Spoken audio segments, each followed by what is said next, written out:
வணக்கம் நண்பர்களே, நம்ம சேனலில் என்டிபிசி சிபிடி 2ஓட previous year question paper shift பேசிஸில் அண்ட் செக்ஷன் வைஸ் கவர் பண்ணிகிட்ருக்கோம். இன்றைக்கி நம்ம பார்க்க போகிறது 18th ஜனவரி ஷிஃப்ட் 1ல் கேட்கப்பட்ட ஜென்ரல் அவேர்னஸ் கேள்விகள் தான். ஸோ இந்த ஜென்ரல் அவேர்னஸ் செக்ஷனை பொறுத்த வரைக்கும் டயர் 2ல் வெயிட்டேஜ் அப்படின்னு பார்த்தோம்னா 50 மார்க்குக்கு இருக்குங்க.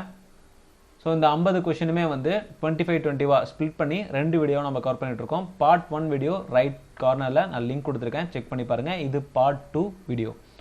அண்டு என்டிபிசியை பொறுத்த வரைக்கும் டயர் 2ஓட டோட்டல் மார்க்ஸ் அப்படின்னு பார்த்தோம்னா 120 மார்க். 120 மார்க் அண்ட் 90 மினிட்ஸ்க்கு நீங்கள் எக்ஸாம் எழுதுவீங்க. இந்த 120 மார்க்கில் 50 மார்க் ஜென்ரல் அவேர்னஸ், மேக்ஸுக்கு 35 அண்டு ரீசனிங்க்கு 35. கிளியர்? ஓகேங்களா? வீடியோ ஃபுல்லாக பாருங்கள். யூஸ்ஃபுல்லாக இருந்துச்சுன்னா உங்கள் ஃப்ரெண்ட்ஸுக்கு ஷேர் பண்ணுங்கள். மறக்காமல் நம்ம சேனலுக்கு சப்ஸ்கிரைப் பண்ணுங்கள்.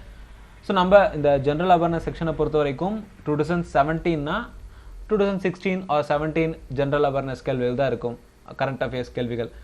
ஓகேங்களா? ஸோ அந்த கேள்விகள்லாம் விட்டுருங்க. பட் அப்பாயின்மெண்ட் ரிலேட்டடாக ஒரு பர்சன் ரிலேட்டடாக ஏதாவது இம்பார்ட்டண்டாக இருந்தால் தெரிஞ்சு வச்சுக்கோங்க. ப்ளஸ் கரண்ட் அஃபேர்ஸை பொறுத்த வரைக்கும் என்டிபிசியில் ரயில்வே எக்ஸாம் எடுத்துட்டோம்னா நம்ம 1.5 வருஷத்துக்கு என்னென்ன நடந்தது, என்னென்ன இம்பார்ட்டன்ட் அப்பாயின்மெண்ட்ஸ்லாம் இருக்குது, ப்ளஸ் அவார்ட்ஸ்லாம் என்னென்ன அப்படிங்கிறத தெரிஞ்சு வச்சுக்கணும். ஏன்னா டயர் 1லேயே பார்த்தோம்னா 1.5 வருஷத்துக்கு மோர் தென் சில ஷிஃப்ட்லாம் பார்த்தோம்னா 2 இயர்ஸ்க்கான கரண்ட் அஃபேர்ஸ் கூட கவர் பண்ணியிருந்தாங்க. எந்த இதுன்னு நம்ம கன்ஃபார்மாக சொல்ல முடியாது. ஸோ 1.5 இயர்ஸ்க்கான கரண்ட் அஃபேர்ஸை நல்லா கவர் பண்ணி வச்சுக்கோங்க. ப்ளஸ் ஒவ்வொரு கொஷின் பார்க்கும்போதும் அது ரிலேட்டடான சில இம்பார்ட்டன்ட் விஷயங்களும் நம்ம இந்த வீடியோவில் பார்க்கலாம். First question, according to experts, raging forest fires that took place in Uttarakhand recently have caused the formation of which thing in environment? Phosphorus, black carbon, carbon nanotubes, sulfur. So இது 2016 நடந்த ஒரு incident. இந்த இன்சிடென்ட்டில் வந்து உத்தரகண்டில் ஒரு forest fire ஏற்பட்டுச்சு.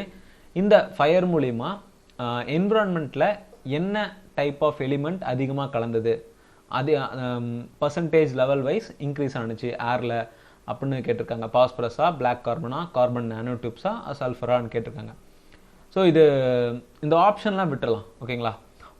ஆப்ஷனை விட்டுட்டு நம்ம ஜென்ரலாக திங்க் பண்ணோம்னா ஃபாரஸ்ட் ஃபயர் அப்படிங்கிறது ஃபாசில் ஃபியூயல்ஸ். ஸோ அந்த மரம் எரிக்கிறதுனால நமக்கு என்ன கிடைக்க போகுது, என்ன அட்மாஸ்பியரில் ஏறப்போகுது அப்படின்னு பார்த்தோம்னா, மரத்தோட எரிஞ்சுதுன்னா அதில் நமக்கு கிடைக்கக்கூடியது ஆஷ். ஸோ இந்த ஆஷ் அப்படிங்கிறது அதில் கார்பன் லெவல் அதிகமாக இருக்கும். அப்போ இங்கே 2 ஆப்ஷன் பார்த்தோம்னா, ஒன்று பிளாக் கார்பன், இன்னொன்று carbon nano tubes. Carbon nano tubes அப்படிங்கிறது நானோ லெவல், ஸோ அது கிடையாது. அப்போ பிளாக் கார்பனாக தான் இருக்கும். ஸோ சில நேரம் நம்ம நினைக்கலாம், இந்த பாஸ்பரஸ் சல்ஃபரும் வந்து ரிலேட்டட் டு பொல்யூஷன் லெவல் தானே. இப்போ பாஸ்பரஸ் ஆக்சைடு ஆகட்டும், இல்லை சல்ஃபர் டை ஆக்சைடு ஆகட்டும், இதுவும் வந்து ஆசிட் ரெயின் அந்த மாதிரி பொல்யூஷன் ரிலேட்டடாக வரக்கூடியது தான். பட் ஃபாரஸ்ட் ஃபயரில் இருந்து நமக்கு அதிகமாக கிடைக்கக்கூடியது பார்த்தீங்கன்னா அந்த பியூர் கார்பன் அப்படின்னு சொல்லக்கூடிய பிளாக் கார்பன் தான். அண்ட் ஆல்சோ வேர்ல்ட்லேயே இந்தியா தான் வந்து இந்த பிளாக் கார்பன் எமிஷனில் 2nd பொசிஷனில் இருக்கக்கூடியது. வேர்ல்ட்லேயே இந்தியா தான் வந்து 2nd largest carbon emitter.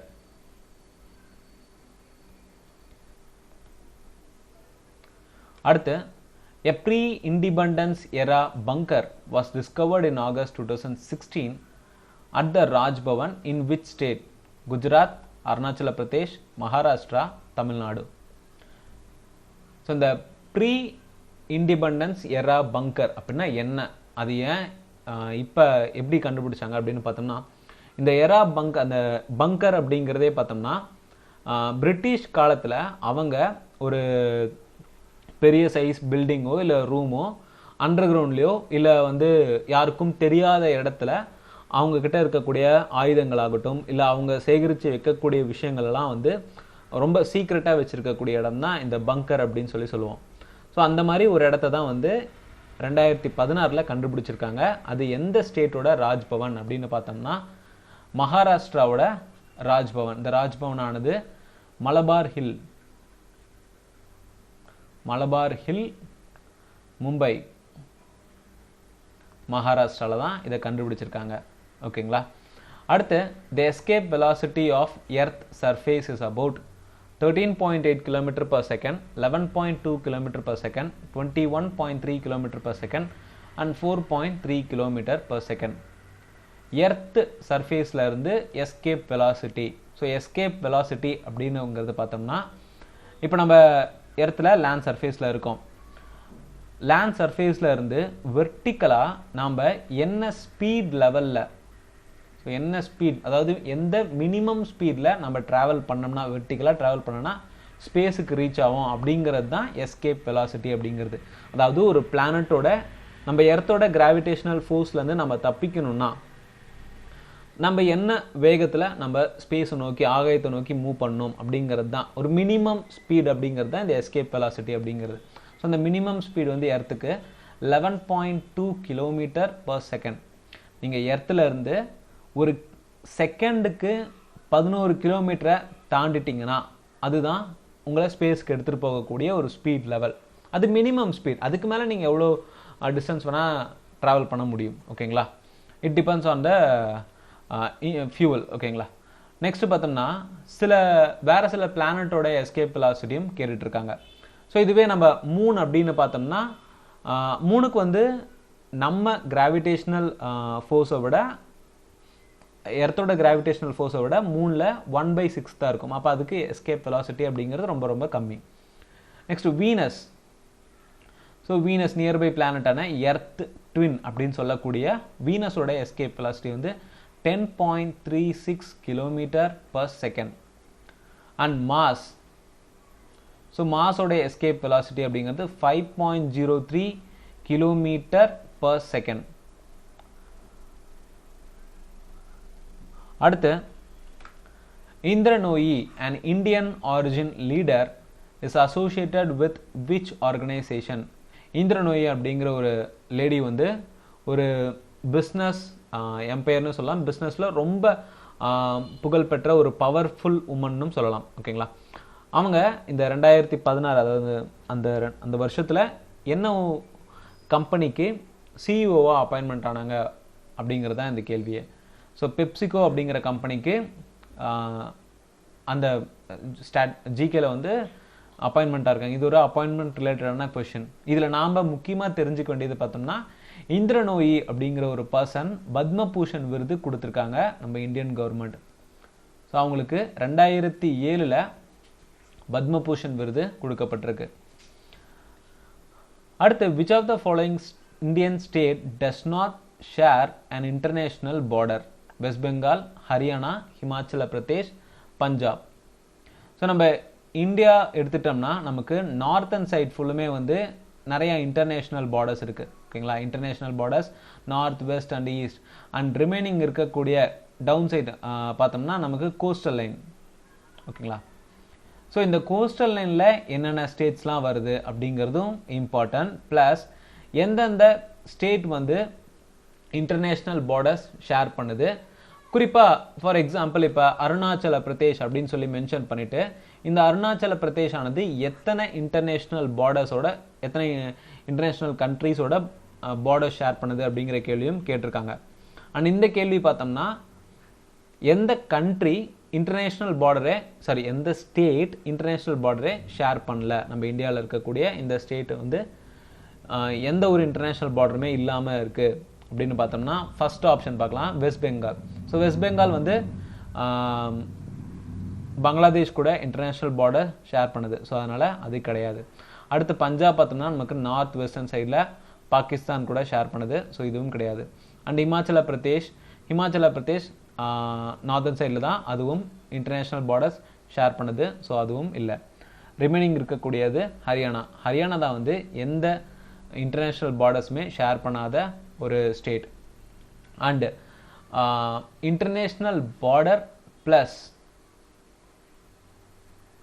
Coastal line.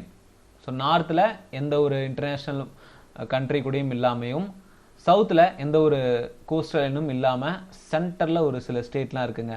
அது என்னென்ன ஸ்டேட் அப்படின்னு பார்த்தோம்னா, ஃபஸ்ட்டு மத்திய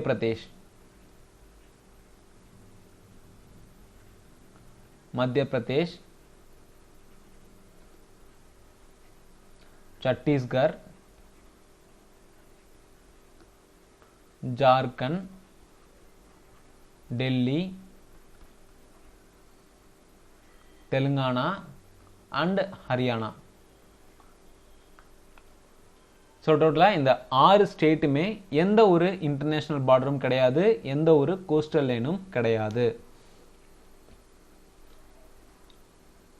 அண்ட் இந்தியாவோட லாங்கஸ்ட் இன்டர்நேஷ்னல் பார்டர் எந்த கண்ட்ரி கூட ஷேர் பண்ணுறோம் அப்படின்னு பார்த்தோம்னா அது வெஸ்ட் பெங்கால் கூட தான், சாரி பங்களாதேஷ் கூட. ஓகேங்களா. அடுத்து, which are the following not a characteristic of a wave?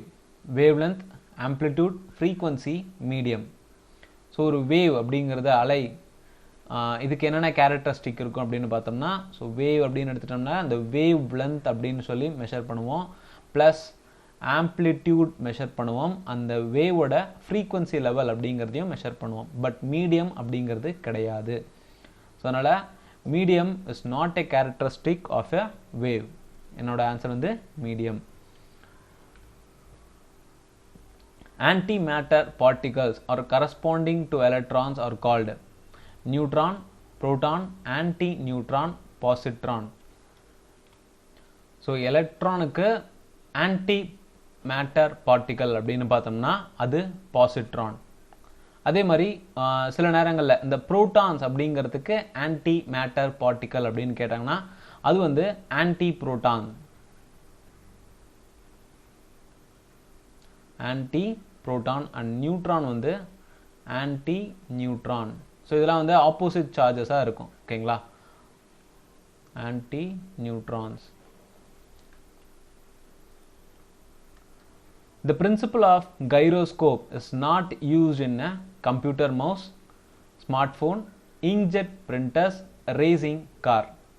Gyroscope அப்படிங்கிற ஒரு இன்ஸ்ட்ருமெண்ட் எதுக்காக பயன்படுத்தப்படும் அப்படின்னு பார்த்தோம்னா நம்மளோட ஆப்ஜெக்டோட வெலாசிட்டியை மெஷர் பண்ணுறதுக்காக பயன்படுத்தப்படுறது. ஃபார் எக்ஸாம்பிள் இப்போ நம்ம ஸ்பீடோமீட்டர், ஆக்சிலரோமீட்டர் அப்படின்னு சொல்லுவோம் இல்லைங்களா. இந்த ஆக்சிலரோமீட்டரில் நம்மளோட ஆங்குலர் வெலாசிட்டி அண்ட் வெலாசிட்டி ரிலேட்டடான ஒரு டேர்ம்ஸ்லாம் கண்டுபிடிக்கிறதுக்காக, பேராமீட்டர்ஸ்லாம் கண்டுபிடிக்கிறதுக்காக பயன்படுத்தப்படுறது தான் இந்த கைரோஸ்கோப் அப்படிங்கிறது. இது கம்ப்யூட்டர் மவுஸ். ஸோ மவுஸில் அந்த சென்டரில் வந்து பழைய மவுஸ்லலாம் வந்து பால் இருக்கும், அதில் கைரோஸ்கோப் பயன்படுத்துகிறாங்க. அண்ட் ஸ்மார்ட் ஃபோன், இப்போ வரக்கூடிய ஸ்மார்ட் ஃபோன்ஸ்லேயும் கைரோஸ்கோப் அப்படிங்கிறது பயன்படுத்திகிட்டு இருக்காங்க. And then inkjet printers, so racing car அப்படிங்கிறதுலையும் கைரோஸ்கோப் பயன்படுத்துகிறாங்க. இங்க்ஜெட் பிரிண்டர்ஸில் இது பயன்படுத்துறது கிடையாது. ஸோ கைரோஸ்கோப் மெயினாக வந்து ஒரு சப்ஸ்டன்ஸோட ஆங்குலர் வெலாசிட்டி லெவலை தெரிஞ்சுக்கிறதுக்காக, ஆங்குலர் வெலாசிட்டியை மெஷர் பண்ணுறதுக்காக பயன்படுத்தப்படுறது. A famous Brihadeeswara temple is located in which state? ரொம்ப ஈஸியான கேள்வி, நம்மளை பொறுத்த வரைக்கும் இது ஈஸியான கேள்வி தான். பிரகதீஸ்வரா டெம்பிள் அப்படின்னு கேட்டாலே தமிழ்நாடு. அண்ட் இந்த பிரகதீஸ்வரா டெம்பிளை சில நேரம் எக்ஸாம்பிள் பார்த்தோம்னா ராஜராஜேஸ்வரம்,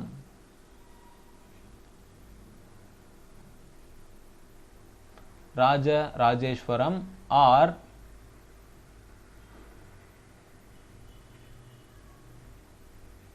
பெருவுடையார் கோவில் இந்த மாதிரியும் கேட்பாங்க. ஓகேங்களா. பிரகதீஸ்வரா டெம்பிள் அப்படிங்கிறது நமக்கு காமனாக தெரிஞ்ச ஒரு பேர்.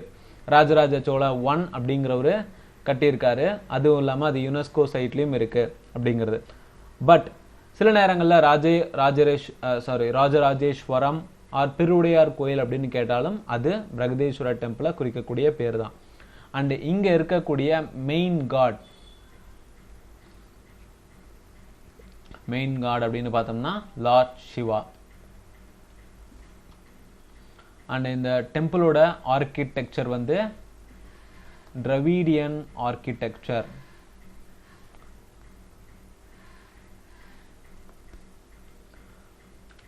Which lake is one of the largest freshwater lakes in India?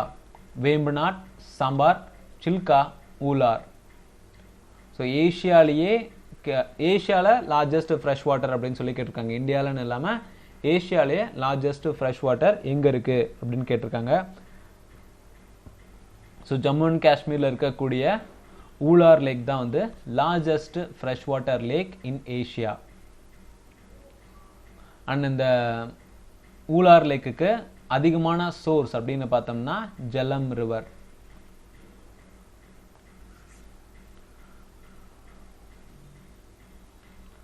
Who assumed charge as the governor of Reserve Bank of India in September 2016?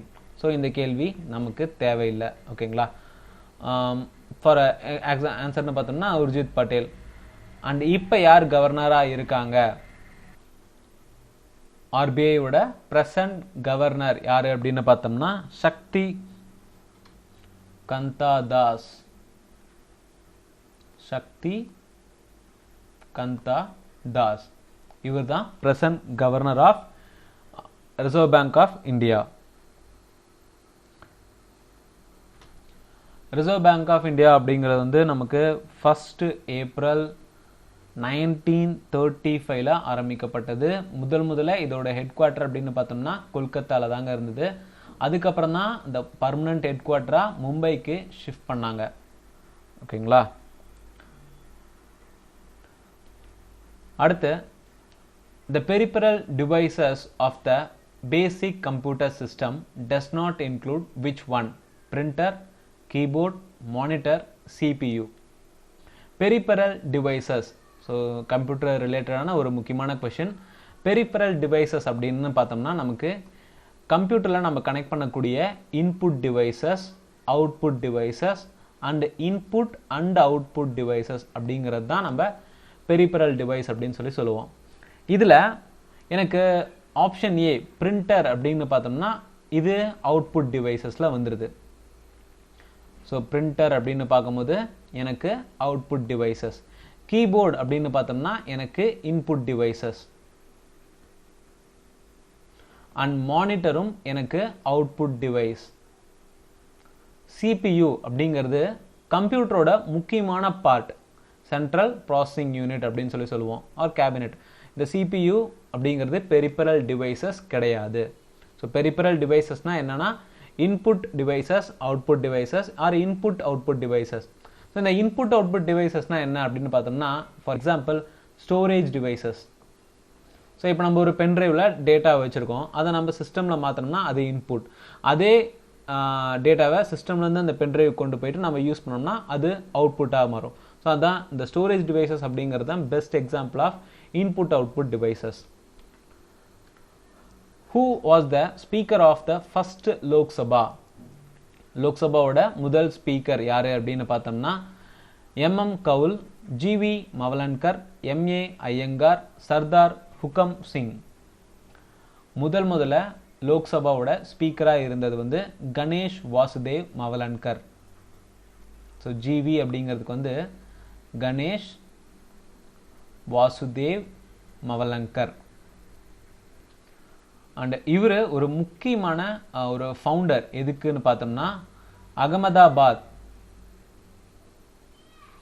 Ahmedabad education society. Ahmedabad education சொசைட்டியோட ஃபவுண்டர் அண்ட் பிரசிடெண்ட்டாக இருந்தவர் ஜிவி மவலங்கர். இது ரொம்ப ரொம்ப இம்பார்ட்டன்டானது. அண்ட் ஜவஹர்லால் நேரு இவரை வந்து father of Lok Sabha அப்படின்னு சொல்லிட்டு சின்ன நிக்நேமும் கொடுத்துருக்காங்க, father of Lok Sabha. Which of the following group of ruler was not called Sultan? Lodis, Khilji, Mughal, Tughlaq. சுல்தான் அப்படின்னு வந்தாலே அது டெல்லி சுல்தானை தான் குறிக்குது. ஓகேங்களா, டெல்லி சுல்தான் பீரியட். இந்த டெல்லி சுல்தானில் மொத்தமாக 5 இது இருக்குங்க. ஒன்று கில்ஜி டைனஸ்டி, இன்னொன்று சயீத் டைனஸ்டி, துக்ளக் டைனஸ்டி,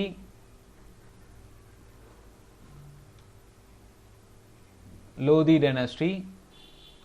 ஆனால் இந்த கில்ஜி டைனஸ்டிக்கு முன்னாடி அதாவது அலாவுதீன் கில்ஜி வர்றதுக்கு அதாவது குதுப்தீன் ஐபக்குக்கு முன்னாடி மும்லக் அப்படின்னு சொல்லுவாங்க. ஓகேங்களா, அந்த மும்லக் அப்படிங்கிறது வந்து ஸ்லேவ் ஆர்டர் வந்து மாறிச்சு. ஓகேங்களா, ஸ்லேவ் டைனஸ்டி ஆர் மும்லக். ஸோ இதெல்லாமே வந்து டெல்லி சுல்தான் அப்படின்னு சொல்லுவோம். ஸோ இதில் முகல்ஸ் அப்படிங்கிறவங்க கிடையாது. ஏன்னா முகல்ஸ் அப்படிங்கிறவங்க லோதி டைனஸ்டியை லோதி டைனாஸ்டியில் இருக்கக்கூடிய லாஸ்ட் ரூலரான இப்ராஹிம் லோதி அவர்கிட்ட பேட்டில் ஆஃப் பானிபட் அப்படின்னு சொல்லிட்டு ஒரு போர் நடக்குது பாபருக்கும் லோதிக்கும். அதில் பாபர் வின் பண்ணுறாரு. அந்த வின்னிங் பீரியடுக்கு அப்புறமா தான் வந்து இந்த முகல் சாம்ராஜ்யம் அப்படிங்கிறது உருவாகுது. ஸோ லோதி டைனாஸ்டி அப்படின்னு பார்த்தோம்னா இப்ராஹிம் லோடி வெர்சஸ் பாபர். இவங்க ரெண்டு பேரும் 1526 ஃபர்ஸ்ட் பேட்டில் ஆஃப் பானிபட் நடக்குது. First battle of Panipat. இந்த போரில் லோடி அவர்கள் டிஃபீட் பண்ணப்படுறாங்க. அங்கிருந்தா முகல் சாம்ராஜ்யம் அப்படிங்கிறது ஆரம்பமாகுது. அடுத்து which of the following species is also called as Kashmir deer? Hangal, பரசிங்கா, சாங்கை, சீட்டல். காஷ்மீர் டீர் அப்படின்னு அழைக்கப்படுற ஒரு ஸ்பீசிஸ் என்ன அப்படின்னு பார்த்தோம்னா ஹங்கல். இது வந்து ஜம்மு அண்ட் காஷ்மீரோட ஸ்டேட்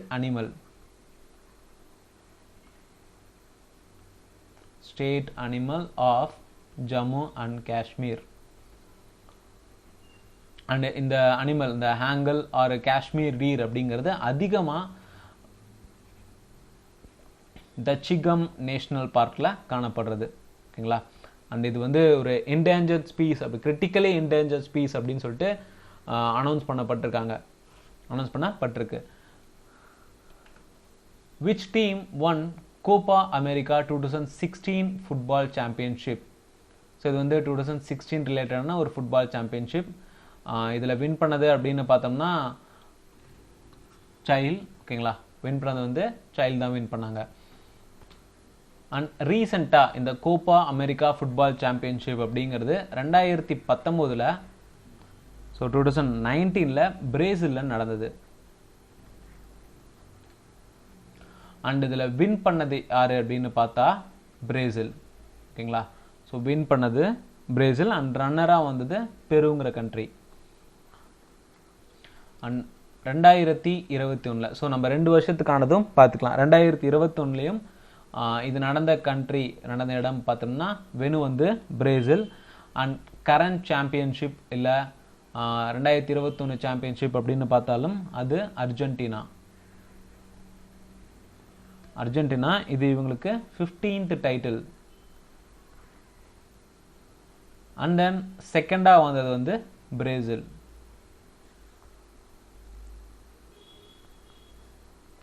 ஸோ 2000 அடுத்ததாக 2024 நடக்க இருக்கு. அதோட ஹோஸ்ட் கண்ட்ரி அப்படின்னு பார்த்தோம்னா ஈக்வெடார். 2024 ஈக்வெடாரில் நடக்கிறதா அனௌன்ஸ் பண்ணியிருக்காங்க. ஓகேங்களா. Next, RailTel Corporation is an private sector enterprises, public sector undertaking, partnership firm, joint sector enterprise. RailTel அப்படின்னு சொல்லிட்டு ரயில்வே மினிஸ்ட்ரி. ஸோ அந்த ரயில் அப்படின்னு வந்தாலே நமக்கு பப்ளிக் செக்டார் அண்டர்டேக்கிங் தான். பப்ளிக் செக்டார் அண்டர்டேக்கிங் அப்படிங்கிறது தான் RailTel Corporation. Identify the professional Indian shooter from the following option. So இதில் ஸ்போர்ட்ஸ், ஸ்டாட்டிக், ஜிகே, பர்சன் ரிலேட்டடான ஒரு கேள்வி. இந்த 4 பேரில் யார் வந்து ஒரு ப்ரொஃபஷனலான இந்தியன் ஷூட்டர்? சுதா சிங், ஷிவானி கட்டாரியா, அஞ்சலி பகவத், லலிதா பாபர். லலிதா பாபர் அப்படிங்கிறவங்க வந்து லாங் டிஸ்டன்ஸ் ரன்னர்.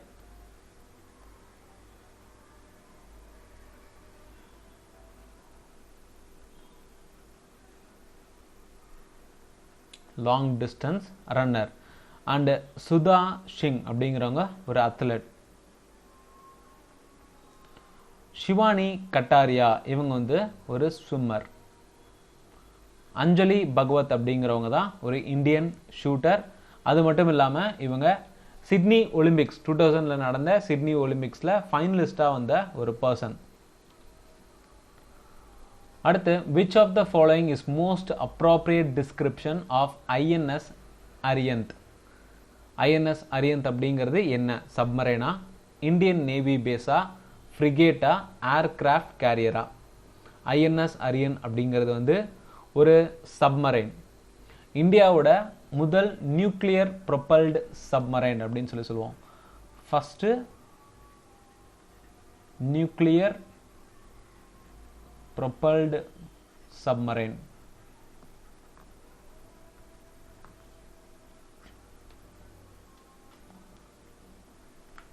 அடுத்து total solar eclipse occurs when the moon is farthest from earth, the moon enters the earth shadow, the sun, moon and the earth are in a direct line, sun, moon and the earth are not exactly lined up.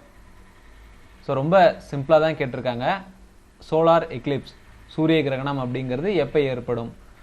3 பிளானட்டும் ஒரே லைனில் இருந்தால் மட்டுமே இந்த solar eclipse அப்படிங்கிறது நடைபெறுது. So sun, moon and earth are in direct line. So கரெக்டாக சொல்லணும்னா Moon அப்படிங்கிறது எர்த்துக்கும் சன்னுக்கும் நடுவில் வரும்.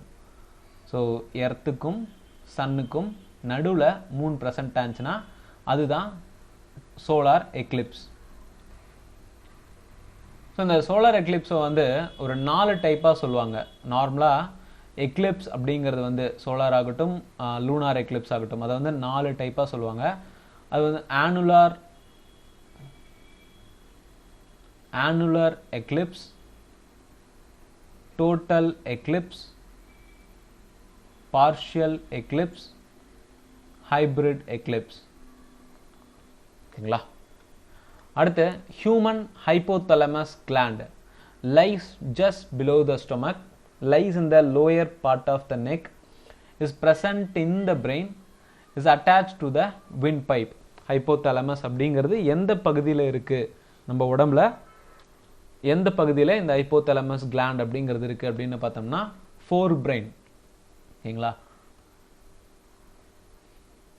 ஹைப்போதலமஸ் அப்படிங்கிறது நம்மளோட ஃபோர் பிரெயினில் தான் ப்ரெசென்ட் ஆகிருக்கு. ஸோ ஃபோர் பிரெயின் அப்படின்னு பார்த்தோம்னா it is present in the brain.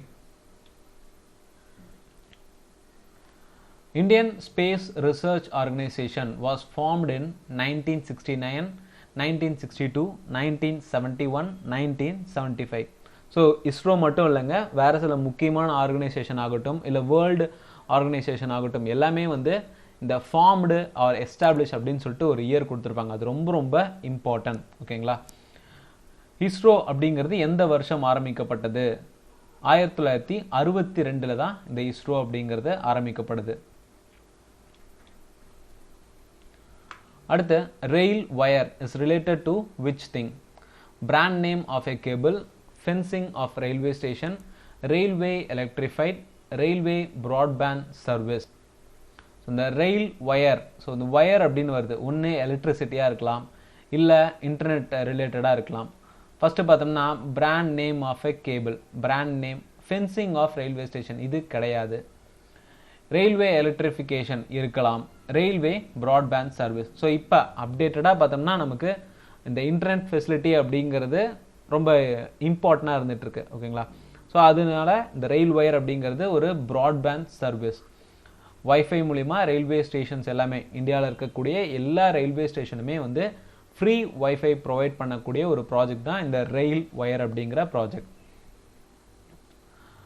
In which of the following countries did United Kingdom's rule formally end in the year 1986? Australia, Sri Lanka, Maldives, Canada. So நம்ம India மட்டும் இல்லாமல் நிறைய கண்ட்ரீஸை வந்து யுனைடெட் கிங்டம் ரூல் பண்ணிட்டு இருந்தாங்க. அதில் குறிப்பிட்ட வருஷத்தில் ஒவ்வொரு நிறைய கண்ட்ரீஸ்க்கு வந்து ஃப்ரீடம்ஸ், இண்டிபெண்டன்ஸ் அப்படிங்கிறத அனௌன்ஸ் பண்ணாங்க. அந்த வகையில் 1986 எந்த கண்ட்ரி வந்து இண்டிபெண்டன்ஸை ஃபார்ம் ஆனது அப்படின்னு பார்த்தோம்னா ஆஸ்திரேலியா. ஸோ ஆஸ்திரேலியாவுக்கு ஆஸ்திரேலியா ஆக்ட் 1986 பிரகாரம் இண்டிபெண்டன்ஸ் வந்து அனௌன்ஸ் பண்ணாங்க. பட் 1901 தான் வந்து அவங்க ஃபுல் இண்டிபெண்டன்ஸுமே வந்து அவங்களுக்கு கிடைக்கப்பட்டுருச்சு. ஓகேங்களா? பட் யுனைடெட் கிங்டம்லேருந்து அவங்க இண்டிபெண்டன்ஸ் ஆனது 1986. அடுத்ததாக ஸ்ரீலங்கா அப்படின்னு பார்த்தோம்னா ஸ்ரீலங்காலேருந்து யுனைடெட் கிங்டம் வெளியானது எப்போ அப்படின்னு பார்த்தோம்னா 1948. கரெக்டாக 4th February 1948 அப்படிங்கிறது தான் அவங்களோட இண்டிபெண்டன்ஸ் டே. நெக்ஸ்ட் மால்டிவ்ஸ் வந்து 1965, கனடா 1867. ஸோ இந்த வீடியோ உங்களுக்கு யூஸ்ஃபுல்லாக இருந்துச்சுன்னா உங்கள் ஃப்ரெண்ட்ஸுக்கு ஷேர் பண்ணுங்கள். மறக்காமல் நம்ம சேனலுக்கு சப்ஸ்கிரைப் பண்ணுங்கள். மறக்காமல் பெல் ஐக்கான் கிளிக் பண்ணி ஆல் அப்படிங்கிற ஆப்ஷனை செலக்ட் பண்ணிக்கோங்க. அப்போ தான் நம்ம போஸ்ட் பண்ணுற எந்த வீடியோவாக இருந்தாலும் உங்களுக்கு நோட்டிஃபிகேஷனாக வரும். ஸோ நிறையா ப்ரீவியஸ் இயர் பேப்பர் பார்க்கறதுக்கு கீழே டிஸ்கிரிப்ஷனில் பிளேலிஸ்ட் லிங்க் கொடுத்துருக்கேன். குரூப் டி ஆகட்டும், அது இதுக்கு முன்னாடி அந்த எஸ்எஸ்சி எக்ஸாம்ஸ்க்கான ப்ரீவியஸ் இயர் கொஸ்டின் பேப்பர்லாம் ஷிஃப்ட் பேஸஸாக அண்ட் செக்ஷன் வைஸாக நம்ம பார்த்துருக்கோம். டிஸ்கிரிப்ஷனில் செக் பண்ணி பாருங்கள். தேங்க்யூ ஃபார் வாட்சிங். எந்த ஒரு கருத்துக்கள் இருந்தாலும் கமெண்ட்டில் ஷேர் பண்ணுங்கள். பாய்.